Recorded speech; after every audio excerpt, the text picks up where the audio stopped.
welcome to Love and Relationship. My name is Ndun Indun. Today I want to talk about what I title Oppression or Depression.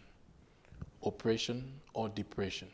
Now, you see, most of the times we do things in our relationships without us considering the consequences of our actions, of our behaviors.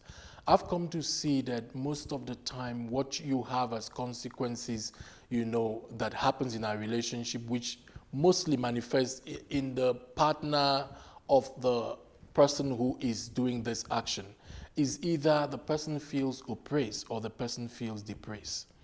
So oppression comes from a situation where a person, is relating with someone who seeks to control the relationship, who is controlling, who is like a narcissist, to somebody who is always, trying to make the other person's life miserable, belittle the person and all of that.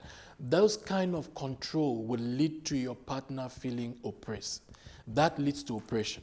I often say to men, when the Bible says the man is the head, it did not say the man should be the oppressor. That's headship is not oppressing your partner.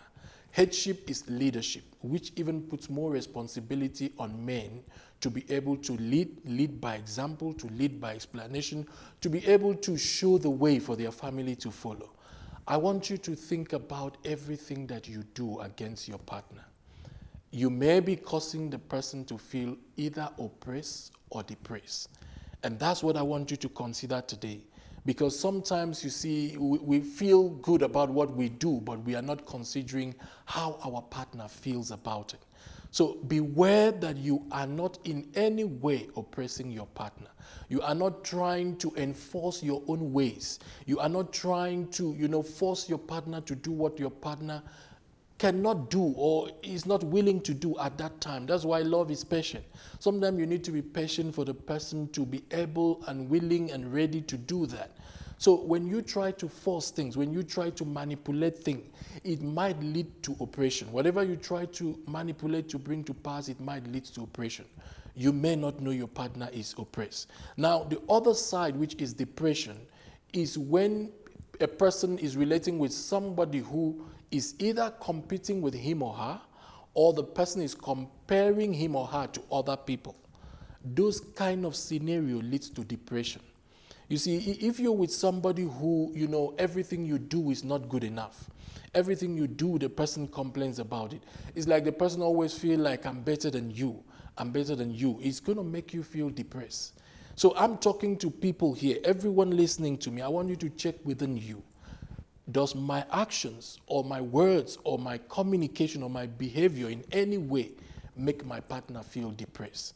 Now, let's also avoid comparing our partner with others. In these days of social media, people will go into social media, they see what other people are trying to showcase, which is not real. Most of it is not real. And they now begin to feel like, oh, my partner should be doing this. My partner is not doing this. When you try to bring the life you see in social media into your family, you will depress your partner. That is for sure. Your partner is going to be frustrated, is going to feel depressed. You don't know what's going on in those people's life. A lot of time, people fake things. People pretend. They do whatever they want to do. I believe if most of the photos you see of people, they are smiling.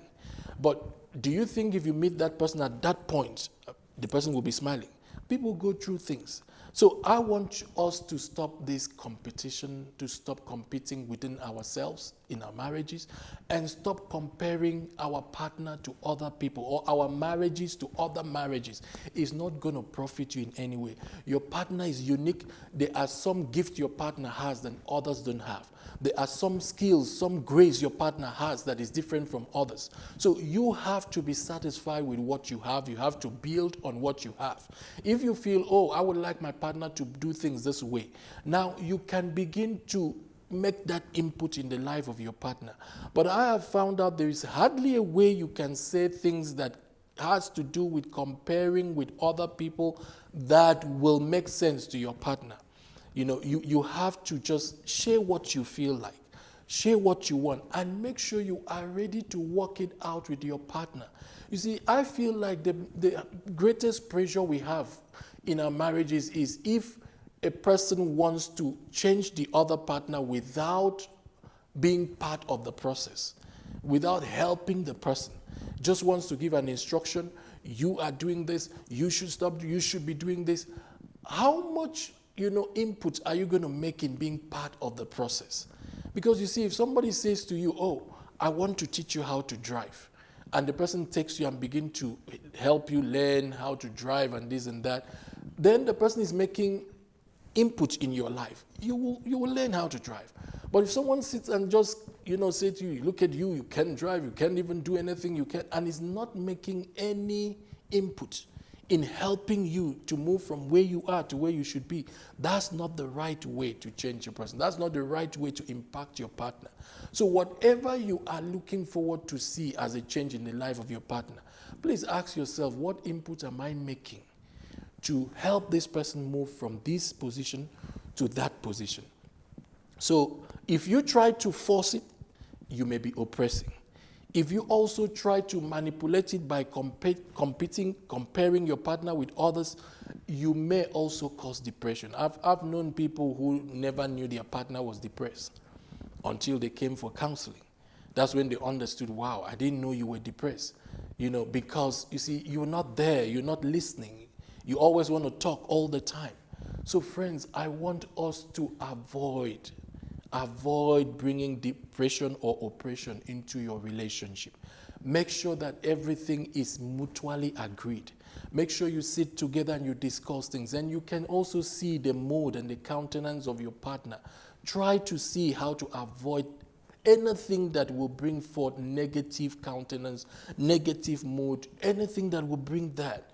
Try to avoid it and see how you can work out things peaceably. Remember, you will not benefit if your partner is either oppressed or depressed. So today, I want us to learn how to avoid oppression and depression. These are the consequences of a wrong relationship. They are the consequences of when we relate in certain ways that do not work out well for our partner. So it is very important that we avoid things that can lead to this. So I pray for you today, I pray for your marriage, that whatever you're doing that is right, may it prosper. And whatever you're doing that is not right, may God help you to bring forth a change in how you relate with your partner. So thank you very much for joining me. And I pray that you're able to build an enjoyable marriage and relationship. You can also check out our books, check out, our materials, and come through for counseling. If you feel oppressed, please come. If you feel depressed, please come. Don't stay in any negative state you find yourself. We will welcome you and we will help you to overcome whatever situation you're facing. Thank you very much. Until next time, God bless you. You may visit our website for details of our events and register at www.livingasoneevents.com. You can also get our books on relationships. We also do counseling for couples and singles who want to make the right decisions regarding their relationships. For more info, please contact us on 078 255 4517 or email us at livingasoneevents@gmail.com. God bless you.